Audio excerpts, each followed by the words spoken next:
Hello and welcome to my course on coding with Flutter. By taking this course, you will learn how to use Flutter to build your own mobile apps that run on iOS and Android. We will start from the basics, and this means that you don't need to have any prior experience building mobile apps.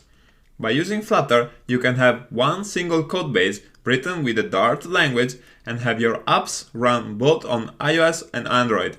And because Flutter code is written in Dart, I have created an entire section in this course to teach you the Dart language.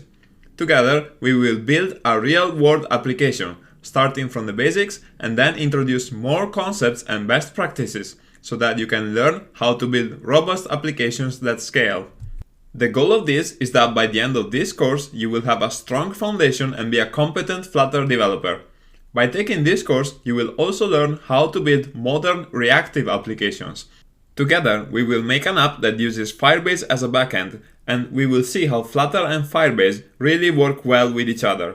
So not only you will be learning Dart and Flutter, but I will also cover Firebase in detail. And a lot of the concepts that we will cover are still going to be very valuable, even if you choose a different backend other than Firebase for your own apps. Remember that this course is designed to be very practical and hands-on. As a general rule, I will always explain what we are going to build first and why, and then how to build it.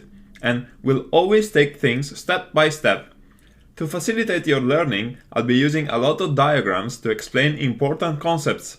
This will give you a strong foundation, and you will be able to take the techniques that you learn here and use them when you build your own Flutter apps.